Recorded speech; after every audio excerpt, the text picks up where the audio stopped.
Hi,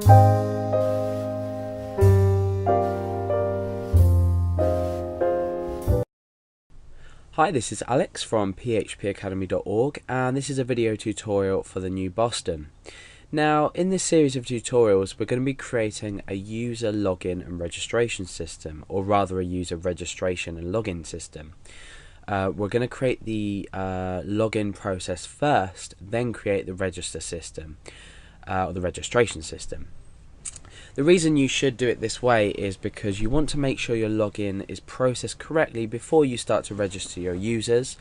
It just works out generally a lot better this way. And obviously, just a few notes before we begin.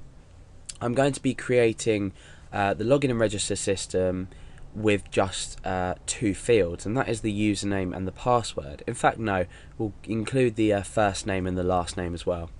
The reason I'm not going to include things like email address, address, or whatever else you're planning to store for your users is because if we spend a lot of time creating extra fields in the tutorial, we're going to be wasting valuable learning time.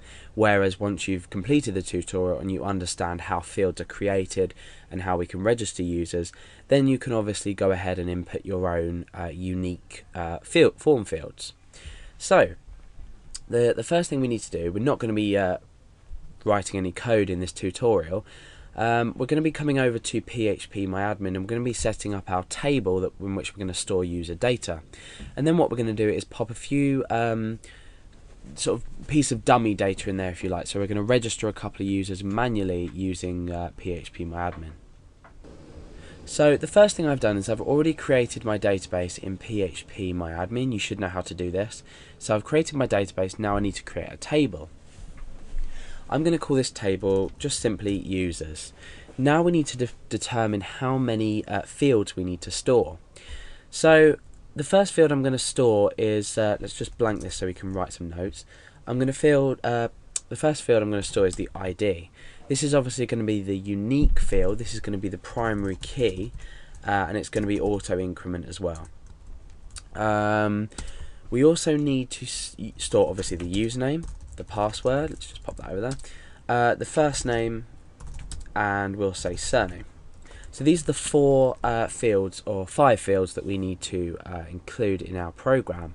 We can also include things like register date, registration date, but we're not going to do that for now. Like I said, the purpose of the tutorial is to show you how to include everything and put everything together. So let's go ahead and create these fields. Let's delete that first of all. Remember, it was 5 fields, so we type 5 in there and click go. Okay, so now to set up each field. So ID is obviously going to be an integer because it's going to be an auto incrementing value. So let's go ahead, that's int by default. We can go ahead and we're going to set the index to primary because this is our unique field in our table, and also AI, which stands for auto increment. So for every value that's created, for every row that's created, this will increment by 1, giving each user a unique number starting from 1. Okay, so the next one is username. Then we have password. Then we have first name. And also we have surname. So for the username and password, we're going to pick a varchar data type. The same with the first name and the last name, so we can do these while we're selecting the others. Okay, so the username and password, I'm going to give a limit of both 30 characters. The first name and the surname, I'm going to say 40. Now obviously you can change these limits yourself. You can change them to whatever you want. I'm just doing this for sort of ease of use and teaching, but I'd say that a username or password shouldn't be more than 30 characters, and a first name and surname shouldn't be more than 40 characters, just in case we have an extra long name. So we don't need to set any other properties for these. We can go ahead and click save down here, and we'll just examine our structure of our table just to make sure everything's correct. So we've got ID, it's underlined, so we know it's a primary key. We've got auto increment on this under the extra, and int is 11 characters, that's absolutely fine. This could be a small or medium int, but we'll keep it at this just in case we need to register lots and lots and lots of users. Username and password are both variable characters, and their length of 30, and first name and surname are also variable characters and their length of 40.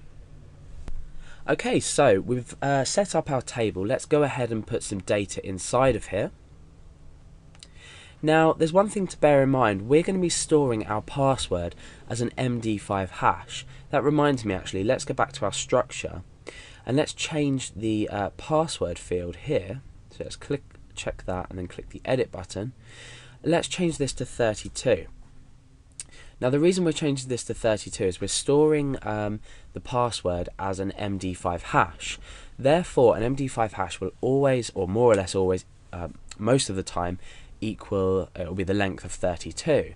So whatever sort of length our password is, our MD5 hash will typically be 32 characters. So we're storing a 32 character password in here because that will be the MD5 hash. And if you don't know what an MD5 hash is, or you don't know how to create one with PHP, take a look at my other tutorial on MD5 hashes, and that will sort of walk you through how we relate that to passwords. Okay, so let's go ahead and insert some data.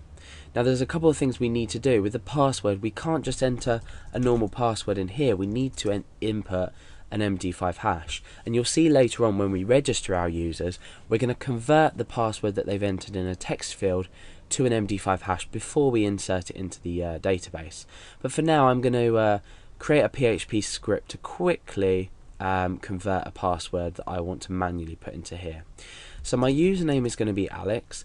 We'll leave the password blank for now. I'm going to put my first and surname in, and the password is going to be equal to the value password. So my password is going to be password. In fact, we'll do pass 123. That's a lot better, so we don't get confused between field name and the actual password.